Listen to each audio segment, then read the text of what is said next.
My name is Lily Turner, and I used to believe that fear was just a feeling.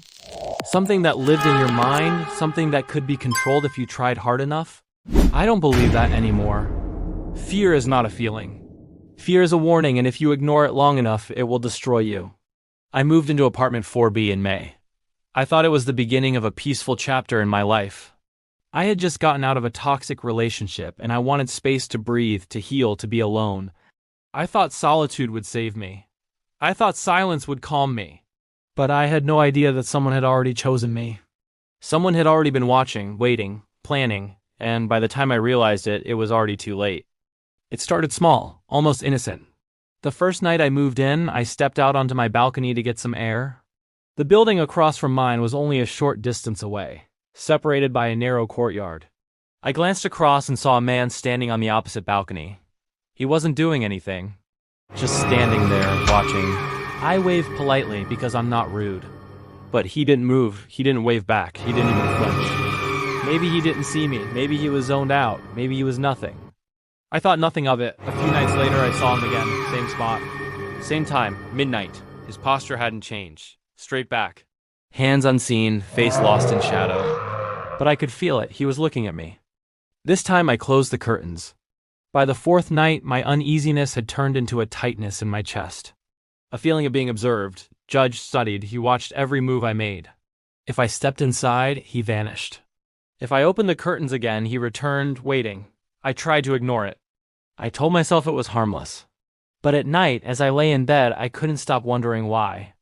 Why me? Why every night? What did he want? The answer came sooner than I expected. One night, I came home late after a closing shift at the bar I worked at. I was exhausted and careless. I forgot to close the curtains before changing clothes. When I turned around, I froze. He was there, closer than ever. His face no longer hidden. Pale skin, thin lips. Wide, unblinking eyes. He had no emotion on his face. No anger, no curiosity, nothing. Just a flat, dead stare. I felt something inside me tighten like a warning signal. I didn't wave this time. I didn't speak. I slowly reached for the curtains and pulled them shut. For the rest of the night, I couldn't sleep. I could still feel him on the other side. Awake. Watching. The next morning, I found something on my balcony. A small stone holding down a folded piece of paper. My hands trembled as I opened it. I can see you, but you can't see me. Don't close your curtains again. Something changed in me in that moment. A line had been crossed. This wasn't just staring anymore. This was a threat. I called the police. A female officer arrived, bored and uninterested. She looked at the note, shrugged, and said, "Do you know him?" I said no. I told her he lives across the courtyard. I told her he watches me every night. She asked if he ever threatened me directly. I showed her the note. She called it unsettling, not dangerous. She said unless he tried to hurt me, there was nothing they could do. I felt invisible. I felt stupid. But most of all, I felt alone. I tried talking to my landlord next. I showed him the note. He didn't like it, but when I pointed to the man's apartment, something strange happened. I said he lived in 5C. My landlord frowned and said, "That apartment is empty."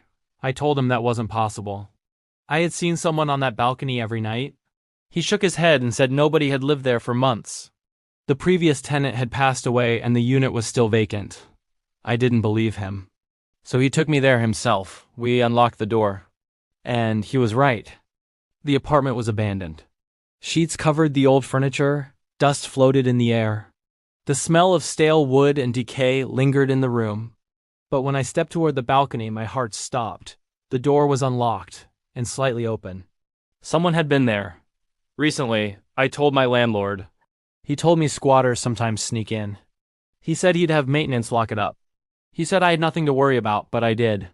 That night, instead of turning away, I decided to watch him back. I hid behind my curtains and set my phone to record through a tiny gap. Midnight came. And there he was. He stepped out onto the balcony exactly like before.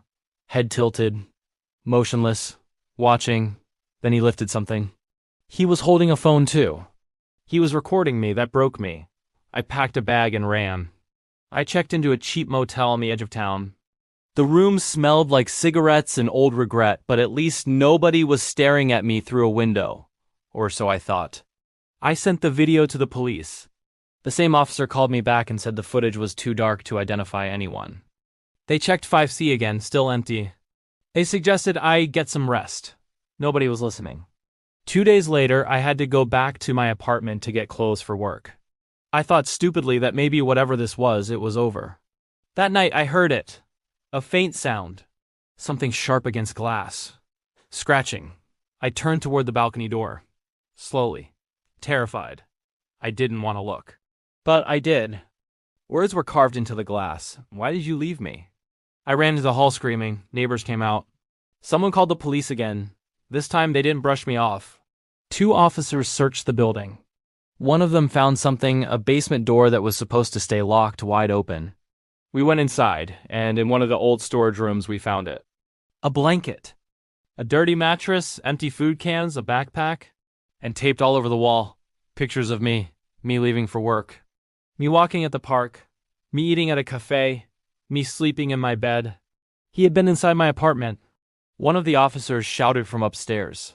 Someone was still in the building. We ran toward my apartment.